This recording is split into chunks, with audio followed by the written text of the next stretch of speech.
De cosas amables, de lo que hace la Universidad Simón Bolívar, que viene trabajando en un proyecto muy importante para nuestras comunidades indígenas, porque ellas también se han dado la tarea del rescate de su tradición, del respeto por su etnia, y más allá de esto, qué bueno que ya estén vinculadas con el sector educativo.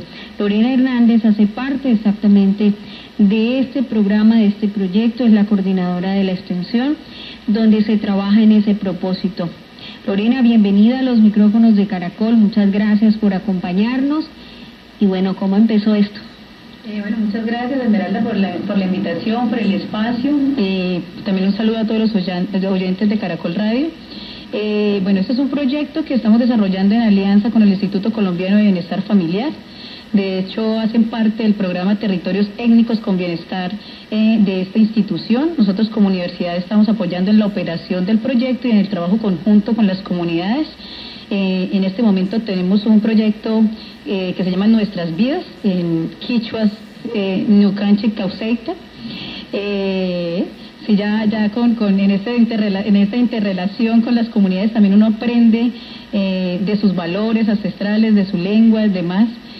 Este proyecto pues tiene un objetivo y es fortalecer todas las dinámicas familiares, pues digamos por esas apuestas que tiene el instituto, pero también por esas apuestas que tenemos como universidad en poder apoyar a nuestras comunidades y al sector social a avanzar en procesos de desarrollo social. Por eso nos vinculamos, porque vemos esa oportunidad y vemos la responsabilidad que tenemos como universidad. Uno, en el fortalecimiento de esas dinámicas familiares, pero esas dinámicas familiares con enfoque diferencial, que es lo que quiere el proyecto y que es lo que quiere el programa de Territorios Étnicos con Bienestar. Porque pues Lorena, uno se imaginaría que este proceso pues de una u otra manera muy complejo precisamente por el idioma. Pero ¿cómo se ha dado esa interacción?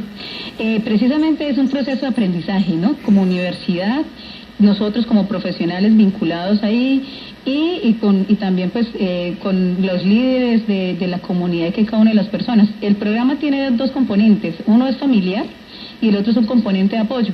El componente de apoyo que eligió la comunidad quichua es el tema de la lengua, el fortalecimiento de la lengua, porque es una manera de mantener su cultura y de revitalizarla.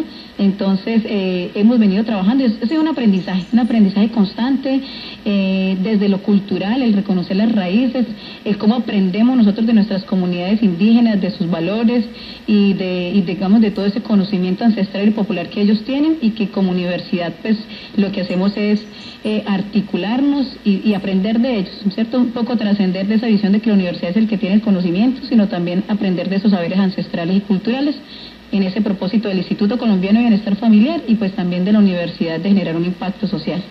Bueno, pero vamos a hablar con el principal actor, que es don Serafín Hipo, que es el gobernador Kipcha. Don Serafín, bienvenido a los micrófonos de Caracol. ¿Y cómo les ha ido a ustedes en esa tarea educativa? Bueno, muchas gracias. Muy buenos días. Tomo la radio Caracol, a la mesa de trabajo y todos los oyentes. De verdad, pues agradecido por esta invitación y agradecido a Bienestar Familiar y agradecido a la Uni Simón que realmente ellos nos está dando todo el apoyo como para reconstruir nuevamente una comunidad indígena, porque realmente tiempos antes, como hace unos 2 años atrás, no había una organización, sino hasta hace 2 años para acá hemos reunido, hemos formado cabildo, estamos reconocidos por acá por las autoridades de Cúcuta ya legalmente, y entonces estamos buscando apoyo tanto como del gobierno, tanto como las instituciones, cómo nos puede colaborar o trabajar para nosotros nuevamente empezar a mirar cómo podemos seguir con nuestros hijos o nietos, cómo podemos seguir adelante. Estamos mirando eso. Bueno, ¿cuántos integrantes en esta tarea juiciosa? Habemos en el censo total somos 263. Nos preguntan nuestros oyentes que dónde está esta comunidad. Estamos aquí dentro de la ciudad de Cúcuta. Nosotros vivimos aquí en Cúcuta y ya muchos años, los taitas más antes han llegado ya más o menos 55 años, 60 años, que están radicados aquí en Cúcuta.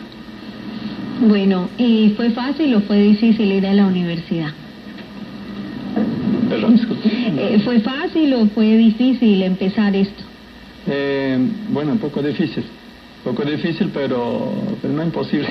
Ahí estamos dándole, o sea que con todas las ganas, realmente es como muy motivado la gente, más que toda la comunidad ha estado muy motivado últimamente por el programa que tenemos. Y qué bueno, Lorena, que en buena hora la universidad también abra estos espacios a estas comunidades. Tenemos entendido que no solo ellos son beneficiarios, también hay otra comunidad. Sí, señora, estamos también trabajando con una asociación de la comunidad afro. De hecho, tenemos una líder nuestra que ha venido, que uno es líder comunitaria y segundo es una profesional en psicología, y ella es la que está liderando este proyecto. Ella es Célica, es una líder y una profesional, y eso nos parece muy interesante porque, digamos, los proyectos no simplemente son, o sea, no están liderados por profesionales, digamos, deben ser de la comunidad, o sea, deben ser pues porque ellos lo conocen y saben sus valores, conocen su cultura y demás. Bueno, Célica, bienvenida a los micrófonos de Caracol. ¿Y cómo ha sido este proceso también para esta comunidad? Bueno, muchas gracias, muy buenos días. Bien, el proceso de inclusión de la comunidad inicia, digamos, alrededor de 5 años atrás, con esas ganas de formar asociación, de reivindicar de pronto nuestros derechos, de acogernos a todo lo que ampara la Ley 70, y pues a partir de allí se empiezan todos los procesos, y ya desde el año 2016, en noviembre, tuvimos la posibilidad de conocer el programa, el proyecto Territorios Étnicos con Bienestar a través del Instituto Colombiano de Bienestar Familiar, y empezamos como una búsqueda. ¿Sí? Inicialmente pues toda la construcción del proyecto, y luego, bueno, ¿quién va a ser como el operador? Y en esa búsqueda tuvimos la gran oportunidad de encontrarnos con la Universidad Simón Bolívar, quien finalmente acepta, digamos, esa participación y nos brinda su apoyo, y que a la fecha ha sido muy importante, que ha sido clave en la ejecución de este proyecto, con todos los alcances que se han tenido. Pues felicitaciones a la Universidad Simón Bolívar por este trabajo tan responsable y también grato para nuestras comunidades indígenas, para la comunidad afro, y qué bueno que hayan estos espacios, todos allí representados en la universidad, en familia y creciendo en temas que son de vital interés para nuestra región. Bienvenidos siempre, felicitaciones, y seguramente más adelante vamos a conocer los resultados de este trabajo tan importante que empieza la Universidad del Sinú. Y muchas gracias a Francisco Espinel por hacer posible esta labor y por contarnos qué hay detrás de un ISINU. 11 de la mañana, 49 minutos. Ya regresamos a Cúcuta Hoy por Hoy de Caracol Radio.